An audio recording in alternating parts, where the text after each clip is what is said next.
Europe, a continent of breathtaking beauty, majestic castles, and timeless culture, but beneath its cobblestone streets and peaceful meadows lie the echoes of war, of rivers that once flowed red, and battlefields that swallowed thousands.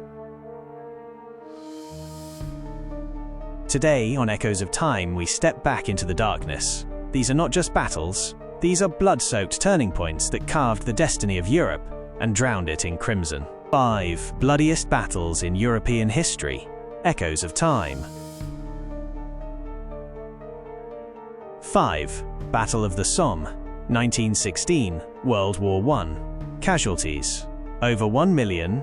Imagine waking up to the thunder of artillery, not for a day, not for a week, but for 5 months straight. The sky never clears. The mud becomes your bed, your enemy, your grave. The Battle of the Somme was not a fight, it was a massacre. British soldiers walked into machine guns as if stepping into a storm. On just the first day, over 57,000 men fell. And for what? A few miles of ground, soaked in blood, forever echoing with the cries of the lost generation.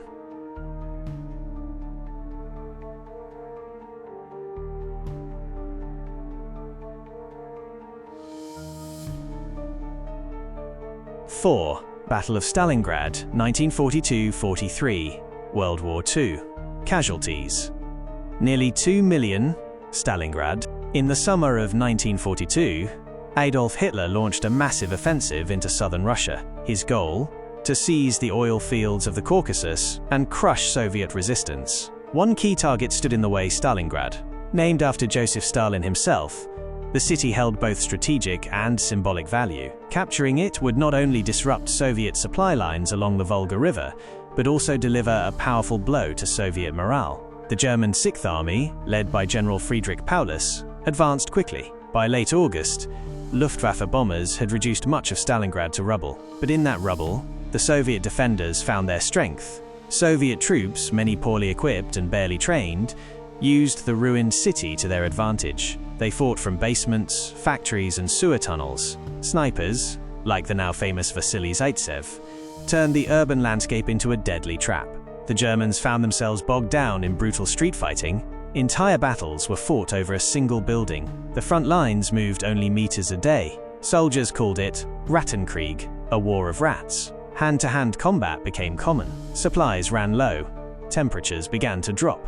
Then, in November 1942, the Soviet Union struck back. In a bold move known as Operation Uranus, the Red Army launched a massive counteroffensive, not directly at the Germans in the city, but at the weak Axis forces holding the flanks.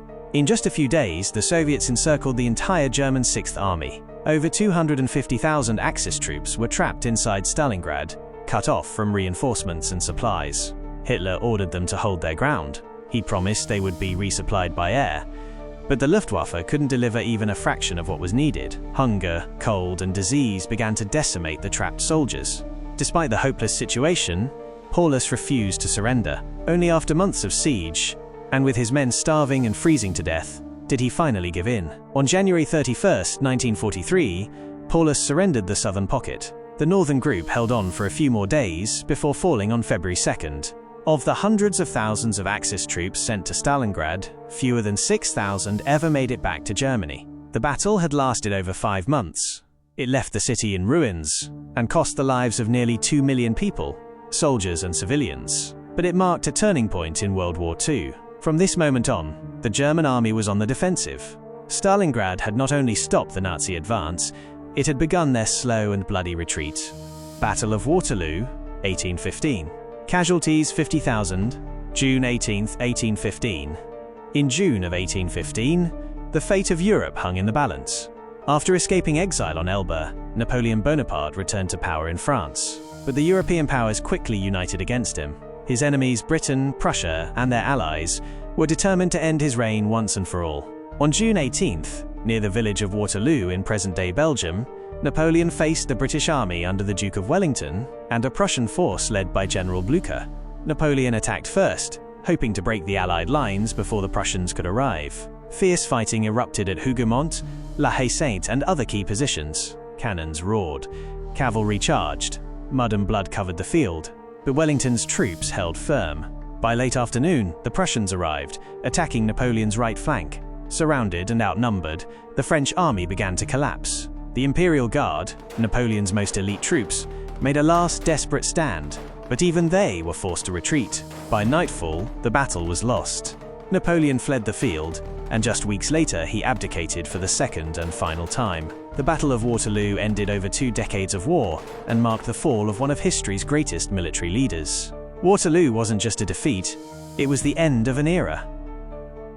2. Battle of Leipzig, 1813. Napoleon's defeat.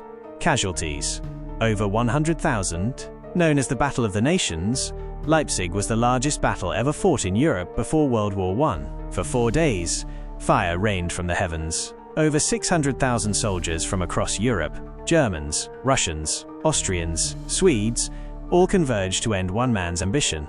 Napoleon's dream died here, not with a whisper, but with a thunderous scream. The rivers overflowed, not with water, but with the dead. Entire regiments drowned while retreating.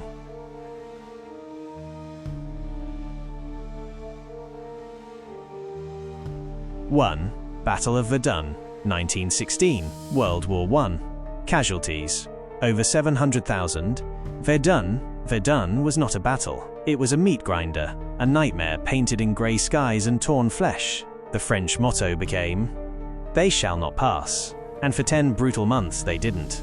But at what cost? Men were chewed up and replaced like pieces on a chessboard. Artillery never slept. Gas poisoned the lungs of thousands. Trenches became graves. 700,000 lives lost over a few square kilometers. Verdun was not about victory. It was about endurance, the most violent test of human will in the history of Europe. Wars are not numbers. Battles are not maps. These were once sons, fathers, friends, buried under banners and mud. And yet, from this blood rose the Europe we know today, a continent that remembers and hopes never to repeat. History is not written in ink, it is written in blood. This was Echoes of Time. If history moved you today, share it, remember it, and let the echoes live on. Subscribe for more true, untold stories that shaped our world.